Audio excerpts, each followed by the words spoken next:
ನಾವು ಪೊಲೀಸರು ಅಂತ ಕರೆ ಮಾಡ್ತಾರೆ, ಎಚ್ಚರ ಎಚ್ಚರ. ಸ್ವಲ್ಪ ಯಾಮಾರಿದ್ರು ಲಕ್ಷ ಲಕ್ಷ ವಸೂಲಿ ಮಾಡ್ತಾರೆ, ಹುಷಾರ್.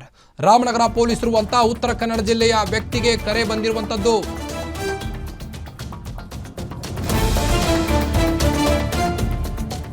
ನಾವು ಪೊಲೀಸರು ಅಂತ ಕರೆ ಮಾಡ್ತಾರೆ, ಹುಷಾರಾಗಿರಿ. ಸ್ವಲ್ಪ ಯಾಮಾರಿದ್ರು ಲಕ್ಷ ಲಕ್ಷ ವಸೂಲಿ ಮಾಡ್ತಾರೆ, ಹುಷಾರಾಗಿರಿ ಉತ್ತರ ಕನ್ನಡದ ಜನತೆ.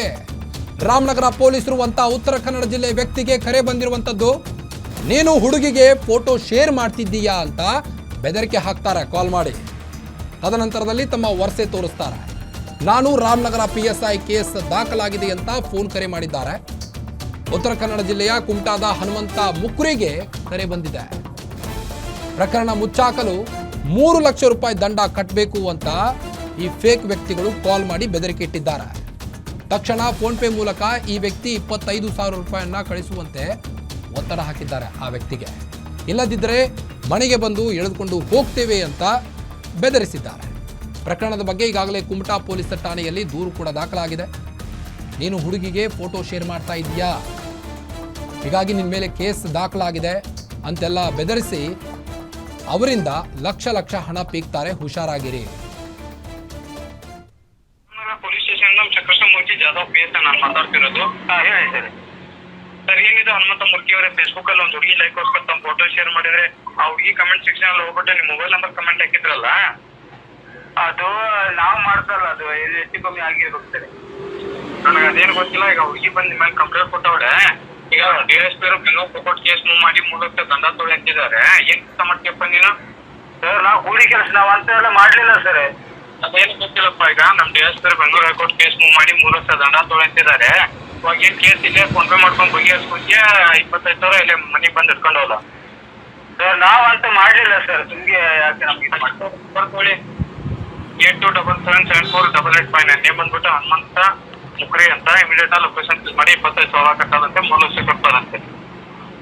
ಹಲೋ ಹಲೋ ಸರ್, ನಾವು ಅದು ನಮ್ ಬಡವರು ಏನು ಗೊತ್ತಿಲ್ಲ ಸರ್. ಸರ್ ನಾವು ಅಂತ ಏನು ಮಾಡಿಲ್ಲ ಸರ್. ನೋಡ್ತಿದ್ಯಾ, ಈಗ ನನಗೆ ಅದೇನು ಗೊತ್ತಿಲ್ಲ. ಈಗ ಹುಡುಗಿ ಬಂದು ಕಂಪ್ಲೇಂಟ್ ಕೊಟ್ಟಾಗ ಈಗ ಮನೆಗೆ ಬಂದು ಹಿಡ್ಕೊಂಡು ಹೋಗ್ತೀನಿ ಅಷ್ಟೇ ಸರ್. ನಾವು ಅದು ಅಂತ ಕೆಲಸ ಮಾಡ್ದವ್ರೆ ಅಲ್ಲ ಸರ್. ನಾನೇನ್ ಮಾಡಯ್ಯ, ನನಗೆ ಅದೇನು ಗೊತ್ತಿಲ್ಲ. ಇವಾಗ ಮನೆಗೆ ಬಂದು ಹಿಡ್ಕೊಂಡು ಹೋದ 25,000 ಫೋನ್ ಪೇ ಮಾಡ್ಕೊಂಡು ಕೇಸ್ ಸರಿ ಮಾಡ್ಕೊಂಡ್ಯಾ. ಅಲ್ಲ ಸರ್, ಅಲ್ಲ ಸರ್, ಜಾಸ್ತಿ ಮಾತಾಡಬೇಡ. ಅಲ್ಲ ಸರ್, ಯಾವ ಮಾತಾಡ್ಬೇಡ. ನಾಳೆ ಸುಮಾರು ಕೆಲಸ ಇದಾವೆ ಸರ್. ಯಾವ ಊರು ಸರ್ ಅದು? ನಂಗೆ ಗೊತ್ತಿಲ್ಲ, ಹೇಳಿ ಸರ್. ಆ ಹುಡುಗಿ ಸರ್ ರಾಮನಗರ, ಈಗ ಬಂದು ಹಿಡ್ಕೊಂಡು ಹೋದ. ಏನ್ ಕೇಸ್ ಬಗ್ಗೆ ಎಸ್ಕೊಂಡ್ಯಪ್ಪ ನೀನು? ಸರ್ ಇವಾಗಲೇ ದುಡ್ಡು ತುಂಬೋದ್ರೆ ನಾವು ಹೇಗ್ ಮಾಡ್ಬೇಕು ಸರ್? ನಾನು ಬಡವ. 5 ನಿಮಿಷ ಟೈಮಿಂಗ್ ಕೊಡ್ತೀನಿ ನೋಡಪ್ಪ, 5 ನಿಮಿಷ ಟೈಮಿಂಗ್ ಕೊಡ್ತೀನಿ ಸರ್. ಭಾರಿ ಕಷ್ಟ ಆದ್ರೆ 5 ನಿಮಿಷ ಟೈಮಿಂಗ್ ಕೊಡ್ತೀನಿ. ಅಲ್ಲ ಕಷ್ಟ ಆದ್ರೆ ದುಡ್ಡು ಅಷ್ಟೆಲ್ಲ ಎಲ್ಲಿಂದ ಇದು ಮಾಡೋದು ಸರ್? ಏನಪ್ಪ ಅಷ್ಟೆಲ್ಲ ದುಡ್ಡು ಎಲ್ಲಿಂದ ಇದು ಮಾಡೋದು ಸರ್? ನಮ್ಮ ಹತ್ರ 1 ರೂಪಾಯಿ ಅಲ್ಲ. ಕಾಂಟ್ರವರ್ಸಿ ಕಟ್ಟಿದ್ದು ನಾನೇನ್ ಮಾಡಿ ಸರ್? ನನ್ನ ಹತ್ರ ದುಡ್ಡು ಇಲ್ಲ ಸರ್, ಏನ್ ಮಾಡ್ಬೋದು ಸರ್?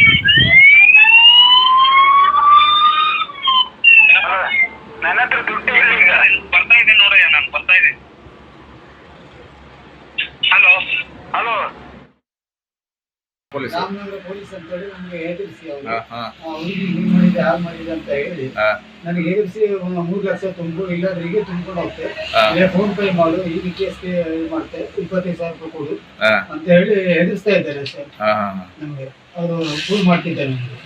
ಮತ್ತೆ ಅವರು ಸಾಲದವರು ನಮ್ಗೆ ಹಿಂದೆ 1 ವಾರದ ಹಿಂದೆ ಸಾಲ ಮಾಡಿರಿ ನೀವು? ಸಾಲ ಮಾಡ್ಲಿಲ್ಲ, ಸಾಲ ಕೊಡ್ಸ್ತೆ ಅಂತ ಹೇಳಿ. ಯಾವ ಸರ್ಕಾರಿ ಸಾಲ ಅನ್ನೋದು? ಏನ್ ಸಾಲ? ಸರ್ಕಾರ ಸಾಲ ಇದು ಏನೇ ಇರ್ಬೋದು, ಒಟ್ಟು ನಮ್ಗೆ ಕಳ್ಸಿದ್ರು ಅವರು. ಅಲ್ಲ ನೀವು ಯಾವ ಸಾಲ ಮಾಡಿರಿ? ಸಾಲ ಏನ್ ಮಾಡ್ಲಿಲ್ಲ. ಆಮೇಲೆ ಯಾವ ದುಡ್ಡು ಅದು ನಿಮ್ಮ ಹತ್ರ ಬಂದದ್ದು? ಈಗ ಬರ್ತಾ ಹೇಳೋದು ಈ ಬರ್ತಾ ಹೇಳೋದು ನಮ್ಮ PM ನಿಧಿ. ಯಾವ್ದ್ರ ಮನೆದ? ಮನೆದಲ್ಲ, ವ್ಯಾಪಾರ ಮಾಡ್ತೀವಿ. ವ್ಯಾಪಾರ ಮಾಡೋದು ಎಷ್ಟದು? ಅದನ್ನು 3 ಲಕ್ಷ ಕೊಡ್ತೀವಿ. 3 ಲಕ್ಷ. ಅದು ಯಾರು ಮಾಹಿತಿ ಕೊಟ್ಟರು? ಅವ್ರಿಗೆ ಮಾಹಿತಿ ಬಂತು. ಹಾಗಾಗಿ ನಿಮ್ಗೆ ಕಾಲ್ ಮಾಡಿ. ನಮ್ಗೆ ಅವ್ರಿಗೆ ತೊಂದರೆ ಕೊಡ್ತಾ ಇದ್ದಾರೆ. ಹಂಗಾಗಿ ಇವತ್ತು ನೀವು ಇಲ್ಲಿ ಬಂದು ದೂರು ಕೊಟ್ಟಿರಿ. ಹೌದು, ದೂರು ಕೊಟ್ಟಿದ್ದೀವಿ.